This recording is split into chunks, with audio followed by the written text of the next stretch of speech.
എന്താ ഈ മുറി കയറാതെ പോണത്? ഞാൻ തൂത്തുവാരിക്കോട്ടെന്ന് കരുതിയിട്ടാ? അങ്ങനെയൊന്നുമില്ല. ആ ബെഡ്ഷീറ്റ് ഒക്കെ ഒന്ന് മാറ്റി ക്ലീൻ ചെയ്തിട്ടേര്. തന്നെത്താനങ്ങ് ചെയ്താലെന്താ? ഒരു മുതലാളിച്ച് ഇറങ്ങിയിരിക്കണു. എന്താ പെണ്ണേ, നിന്റെ ചേട്ടത്തിയോട് ഇപ്പോഴേ പോര് തുടങ്ങിയോ? ആജ്ഞാപിക്കലും പറച്ചിലും കേട്ടാ തോന്നും ഞാൻ അവളുടെ വേലക്കാരിയാണെന്ന്. അവളോ? അങ്ങനെയൊന്നും വിളിക്കരുത്.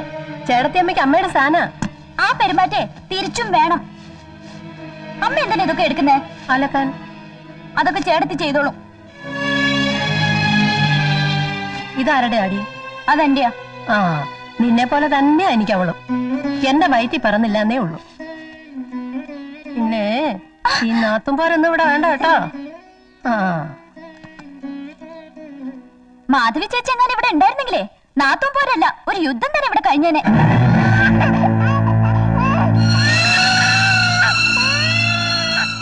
പിന്നെ പിടുങ്ങിയാണോ പോന്നെ?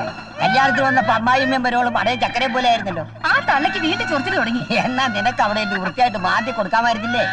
മാന്തമല്ല, ആ മോന്തയ്ക്കൊരു തേമ്പാ കൊടുക്കേണ്ടത്. ആർക്കിട്ട് കൊടുക്കുന്ന കാര്യം ചേച്ചി പറയുന്നേ? എന്റെ അമ്മായിമ്മയില്ലേ, ആ മന്ദർ തള്ളക്കിട്ട്. അവര് നിന്റെ കല്യാണം കൂടാനൊന്നും അല്ല വന്നത്, ഇവിടുത്തെ കുറ്റവും കുറവും കണ്ടുപിടിക്കാനാ. സാമ്പാറിന് ഉപ്പ് കൂടി, പായസത്തിന് മധുരം കുറഞ്ഞു, പുളിശ്ശേരിക്ക് പുളി കൂടി, എരിശ്ശേരിക്ക് എരി കൂടി. ഓ, പിന്നെ അവരെ സിംഹാസനത്തിലെത്തി ആരും ആദരിച്ച് വണങ്ങിയില്ലെന്ന പരാതി വേറെ. എന്റെ വീട്ടുകാരെ കുറ്റം പറഞ്ഞാ എനിക്ക് സഹിക്കില്ല. സഹിക്കുന്നതിനും പൊറുക്കുന്നതിനും ഒരു പരിധിയുണ്ട്. അത് കഴിഞ്ഞാൽ എന്റെ സ്വഭാവം മാറും. പിന്നെ കുഞ്ഞനീത്തയാണ് പൊന്നനീത്തയാണ് എന്നൊന്നും എന്നോട് പറഞ്ഞേക്കരുത്. ഏറ്റവും ഇളയതല്ലേ, അവളെ കുറിച്ച് ലാളിച്ചാണ് വളർത്തിയത്. എനിക്ക് വേണ്ടി ഒന്ന് ക്ഷമിച്ചൂടെ?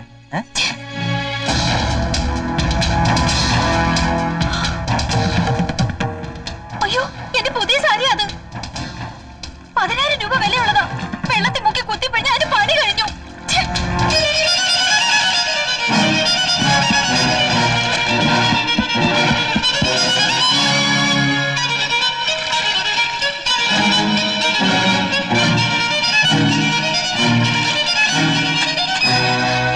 അതലക്കണ്ട. സാരമില്ല മോളെ, ഞാൻ അലക്കാം. അലക്കണ്ടെന്നല്ലേ പറഞ്ഞത്? ആരലക്കിയാൽ എന്താ മോളെ, വെളുത്താ പോരെ. ഈ തളക്കൊന്നും പറഞ്ഞ് മനസ്സിലാവില്ലേ?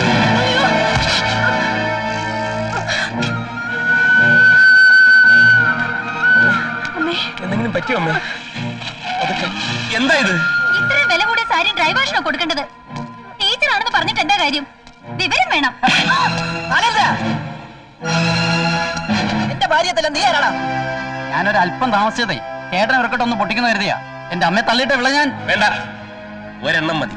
നീ ഈ അമ്മയുടെ വയറ്റിൽ പറഞ്ഞ മകനാണെന്ന് തെളിയിക്കാൻ. അയ്യോ അയ്യോ, എന്റെ മോളെ എല്ലാരും കൂടെ ഇവിടെ തല്ലി കൊല്ലുകയാണോ? ഇവരിട്ട് എന്നെ കൊടുക്കാൻ ഇവിടെ ആരില്ലേ?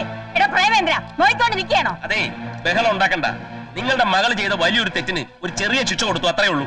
കെട്ടിക്കൊണ്ടുവന്ന പെണ്ണിനെ തല്ലാനാണോ ഈ തള്ളയും കൂടെ കൂട്ടു നിൽക്കുന്നത്?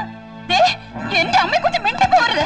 ഞങ്ങളുടെ അച്ഛൻ ജീവിച്ചിരുന്നപ്പോ പോലും അമ്മയോട് ഒരു മറുവാക്ക് പറഞ്ഞ് ഞങ്ങൾ കേട്ടിട്ടില്ല. ഞങ്ങളുടെ അമ്മ ഇവിടെ എന്താ ചെയ്തെന്നറിയോ? അപ്പൊ എന്റെ 10,000 രൂപയുടെ സാരിയോ? അമ്മയ്ക്ക് അറിഞ്ഞൂടെ വില കൂടിയ സാരി നനയ്ക്കാൻ പാടില്ലെന്ന്? അമ്മയേക്കാൾ വലുതാണോ ഒരു സാരി? മാധവി, നീ സംസാരിക്കണ്ട, അകത്ത് പോ.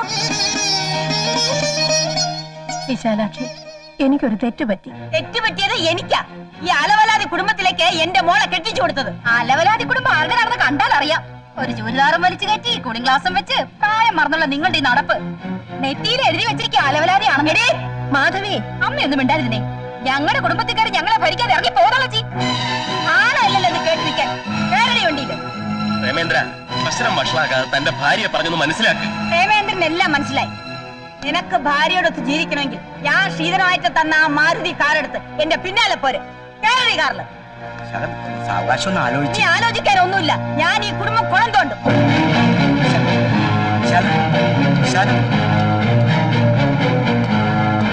ഏടിയകത്ത് പ്രേമ പോകരുത്. വരുന്നില്ലേ?